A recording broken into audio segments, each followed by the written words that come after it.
नमस्ते दोस्तों, स्वागत है आपका हमारे चैनल पर। आज की वीडियो में हम जानने वाले हैं लीला होटल्स आईपीओ के बारे में। इस आईपीओ को फुल एनालाइज करके हम जानेंगे क्या इसके अंदर अप्लाई करना सही रहेगा या सही नहीं रहेगा। साथ ही साथ हम ये भी जानेंगे अगर ये आईपीओ हमें मिलता है, हमें कितने का प्रॉफिट हो सकता है। साथ ही साथ हम इस आईपीओ की जीएमपी भी ट्रैक करेंगे। तो शुरुआत करते हैं कंपनी के इंट्रोडक्शन से। फिलहाल हम इस कंपनी के बारे में बात करेंगे।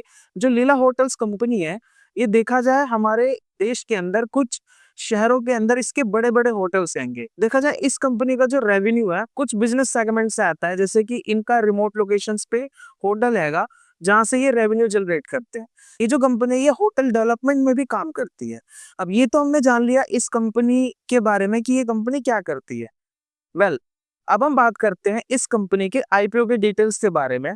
फिलहाल अब हम बात करेंगे इसके मार्केट कैप की। तो देखा जाए इसका जो मार्केट कैप है 10,155 करोड़ का है। तो कहीं ना कहीं आईपीओ के सेगमेंट के हिसाब से काफी बड़ी कंपनी है। देखा जाए इस आईपीओ का जो साइज है वो 3500 करोड़ रुपए होने वाला है। देखा जाए इसके अंदर जो 2500 करोड़ रुपए वो फ्रेश इशू है और बाकी का जितना भी बचा हुआ पैसा है यानी 1000 करोड़, वो ऑफर फॉर सेल है यानी ओएफएस है। अब हम बात करेंगे कुछ अलग चीज होगी। तो देखा जाए इसके अंदर जो आईपीओ की डेट है वो क्या है, 26 मई से, यानी कि आज की तारीख से ये स्टार्ट हो चुका है और इसकी जो लास्ट डेट है अप्लाई करने के लिए वो 28 मई रहने वाली है।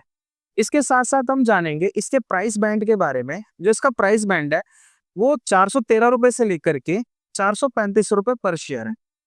अब हम बात करेंगे लॉट साइज की। तो इसका एक लॉट 34 शेयर्स का रहने वाला है। इसके अंदर 14,790 रुपए का एक लॉट होने वाला है। अब हम बात कर आईपीओ की कुछ डिटेल्स जान गए। अब इसके बाद हम कंपनी के वैल्यूएशन के बारे में जानते हैं कि कंपनी के अंदर कितना प्रॉफिट लॉस हो रहा है। देखा जाए साल दर साल हम कंपनी के एसेट्स की बात करें तो यहाँ पर असेट इंक्रीजिंग ऑर्डर में देखने को मिल रहे हैं हमें। और हम बात करेंगे रेवेन्यू की। तो रेवेन्यू भी देखा जाए साल दर साल काफी ज्यादा इंक्रीज हो रहा है। अब हम बात करेंगे प्रॉफिट आफ्टर टैक्स। कोविड के टाइम के बाद जितने भी टूर एंड ट्रैवल्स की कंपनी थी वो काफी ज्यादा हाई मुनाफे में गई थी, लेकिन फिर भी इस कंपनी के अंदर ये देखने को मिल रहा है मार्च 2023 के अंदर इसका जो प्रॉफिट आफ्टर टैक्स था वो माइनस में था।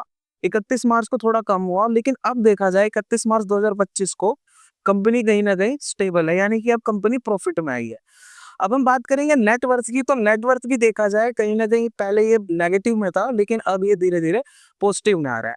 अब हम साथ साथ में बात करेंगे टोटल बोरोइंग्स की, यानी कि कंपनी के ऊपर उधार कितना है।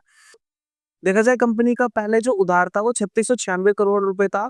उसके बाद फिर थोड़ा और ज्यादा हुआ, फिर उसके बाद देखा जाए थोड़ा कम होने को आया है। यानी कि पिछले साल से इस साल का जो उधार है, कंपनी का जो बोरिंग्स है, वो थोड़ी कम हुई है। कहीं ना कहीं अगर हम इसकी बैलेंस शीट की बात करें तो बैलेंस शीट कहीं कुछ खास नजर नहीं आ रही है। अब हम बात करेंगे कैटेगरी वाइज कौन कितना अप्लाई कर सकता है।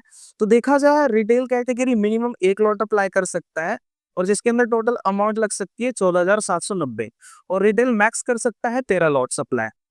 रही बात, हम बात करेंगे स्मॉल एच एन आई की, 14 लॉट सप्लाई कर सकता है। और मैक्स की मैं बात करूं 67 लॉट सप्लाई कर सकता है। रही बात बिग एच एन आईज की, तो वो 68 लॉट्स अप्लाई कर सकते हैं। अब ये तो हमने जान लिया कौन कितना अप्लाई कर सकता है। अब हम इस आईपीओ की इंपॉर्टेंट डेट्स की बात कर लेते हैं।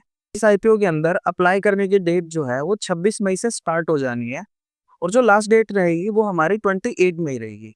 29 मई को अलॉटमेंट इसकी पता लग जाएगी कि किसको आईपीओ ये अलॉट हुआ है या नहीं हुआ है। इसके साथ हम बात करेंगे रिफंड्स की। तो देखा जाए जो रिफंड्स होंगे वो 30 मई को सबके खाते में आ जाएंगे। अब हम बात करेंगे कि जो शेयर्स है वो डीमैट के अंदर कब आएंगे। 30 मई 2025 को खाते के अंदर शेयर्स आ जाएंगे। इस आईपीओ की जो लिस्टिंग रहेगी वो 2 जून को हो जानी है, तो 10 बजे तक इसकी लिस्टिंग हो जाती है। तो आप 10 बजे बाय सेल कर सकते हैं। अब हम बात करेंगे इसके अंदर इन्वेस्टर कैटेगरी की। तो देखा जाए अभी एंकर इन्वेस्टर्स की लिस्ट आनी बाकी है। एंकर इन्वेस्टर्स किसी भी आईपीओ के काफी बड़ा रोल प्ले करते हैं, क्योंकि वो काफी अच्छे खासी अमाउंट में अब आईपीओ के अंदर अप्लाई करते हैं। तो देखा जाए क्वालिफाइड इंस्टीट्यूशनल बायर्स की मैं बात करूं तो 54% इनको हिस्सेदारी देनी है। नॉन इंस्टीट्यूशनल इन्वेस्टर्स यानी जो एच होते हैं, इनको ये 27.27% हिस्सेदारी दे रहे हैं। बिग एच को अप्रोक्स 18% की हिस्सेदारी दे रहे हैं। स्मॉल एच को 9.09 हिस्सेदारी दे रहे हैं। और रही बात रिटेल की, तो रिटेल को ये 18% की हिस्सेदारी दे रहे हैं। अगर आपको आईपीओ से रिलेटेड एक-एक अपडेट चाहिए या फिर जीएमपी आपको ट्रैक करना है, नीचे आपको डिस्क्रिप्शन बॉक्स के अंदर हमारे टेलीग्राम का लिंक दिया गया होगा, आप उसको जॉइन कर सकते हो। तो उस टेलीग्राम ग्रुप के अंदर आपको आईपीओ के साथ-साथ स्टॉक मार्केट की भी कुछ इंपॉर्टेंट न्यूज़ मिलेगी। और मैं हाँ, एक चीज़ कहना चाहूँगा, उस टेलीग्राम के अंदर कोई भी टिप्स, कोई भी बाय सेल रिकमेंडेशन नहीं दी जाएगी। हम बात कर लेते हैं इस आईपीओ की सबसे इम्पोर्टेंट कंपोनेंट की या फिर सबसे इम्पोर्टेंट पार्ट की, ग्रे मार्केट प्रीमियम के बारे में। आज के टाइम पे जब मैं वीडियो बना रहा हूँ, 26 मई को मैं बना रहा हूँ, तो इसके अंदर जो जीएमपी है इसका कुछ खास नहीं चल रहा है। पहले इसका जीएमपी काफ़ी ठीक चल रहा था, यानी 21 मई को ₹21 था, 22 मई को ₹14 हुआ, 23 मई को 15, फिर 24 को 22, और इस टाइम पे जो इसका जीएमपी चल रहा है वो काफ़ी ज़्यादा डिक्लाइन हो चुका है, वो चल रहा है सिर्फ ₹14 का। इस आईपीओ के अंदर जो प्रॉफिटेबिलिटी के चांसेस हैं, वो काफ़ी ज़्यादा लो नज़र आ रहे हैं, यानी कि ये प्रॉफिट होगा लेकिन बहुत ही कम प्रॉफिट होगा। और डिस्क्लेमर मैं देना चाहूँगा, यहाँ पर हम जीएमपी के ऊपर फुल्ली रिलायबल नहीं हो सकते, ये टाइम टू टाइम चेंज होते रहते हैं। अगर आपको इस आईपीओ के अंदर अप्लाई करना है, तो आप लास्ट डे का वेट करो। लास्ट डे के अंदर आपको इसकी सब्सक्रिप्शन पता लग जाएगी कि कितने परसेंट ये सब्सक्राइब हो रखा है। इसके साथ-साथ इसका जो जीएमपी है, वो भी कहीं न कहीं इंक्रीज़ हुआ है या डिक्रीज़ हुआ है, उसके हिसाब से आपको पता लग जाएगा कि आपको अप्लाई करना है या नहीं करना है। देखा जाए, इस आईपीओ की डिटेल्स हमने काफ़ी अच्छे से एनालाइज़ की और देखा, और अब हम इस चीज़ से अंदाज़ा लगा सकते हैं कि हमें अप्लाई करना है या नहीं करना। इस वीडियो को यहाँ तक देखने के लिए आपका बहुत-बहुत धन्यवाद। अब हम जल्दी मिलते हैं इसी तरह की किसी और इन्फॉर्मेटिव वीडियो के साथ। इसी के साथ अब हम चलते हैं। गुड बाय, अपना ख्याल रखिए। जय हिंद, भारत माता की जय।